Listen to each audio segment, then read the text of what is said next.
Cork and Limerick will fight it out to become the first team to book their place in the All-Ireland hurling final following yesterday's draw between Clare and Galway. We discuss all of the key talking points ahead of the 3:30 p.m. throw-in. Will this semi-final be as dramatic as Clare v Galway? Hurling fans up and down the country were on the edge of their seats yesterday, and as Clare rescued a dramatic late draw after extra time to force the semi-final to go to a replay. Galway were 9 points up at one stage, but Clare, led by the talismanic Peter Duggan, fought their way back into the game.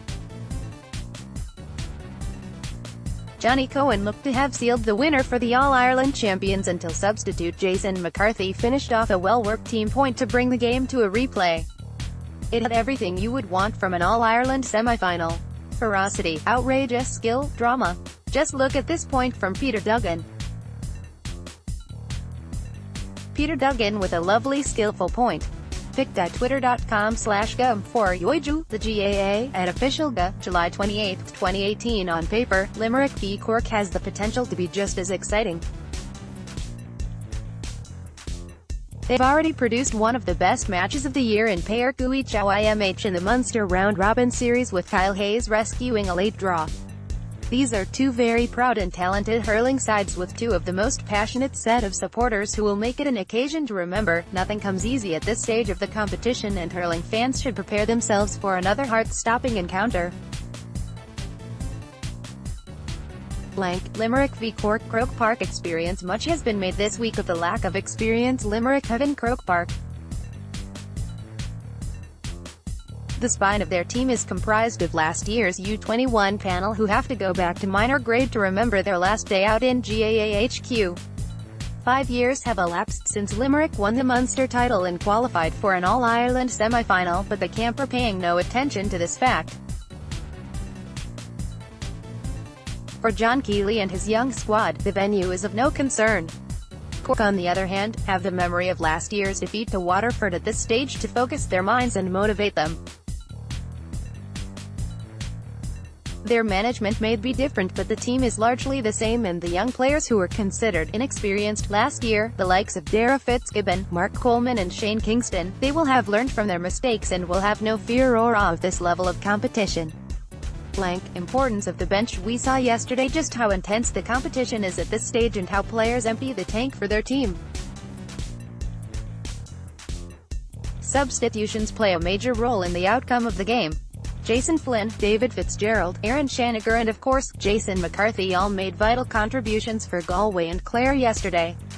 And it's going to be no different today.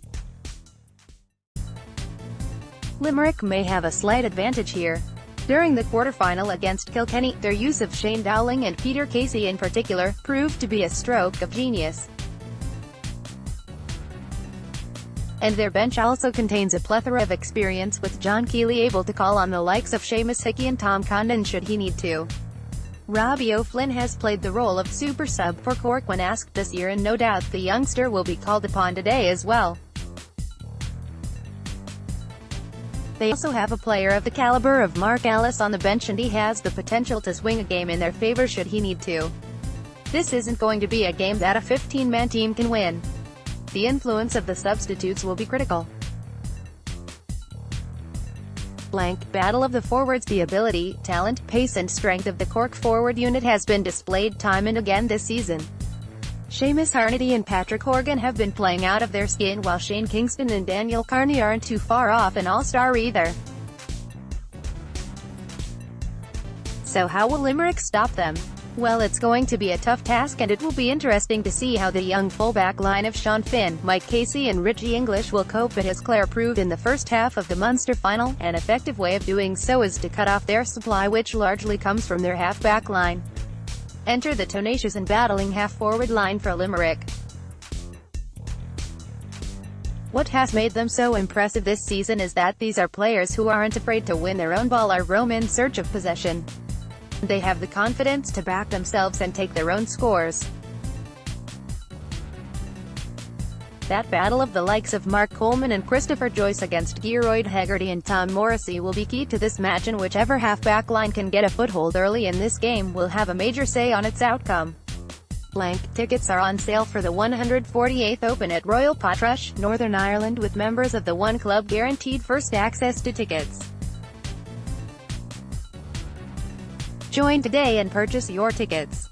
Get even closer to the Open. Join the One Club today.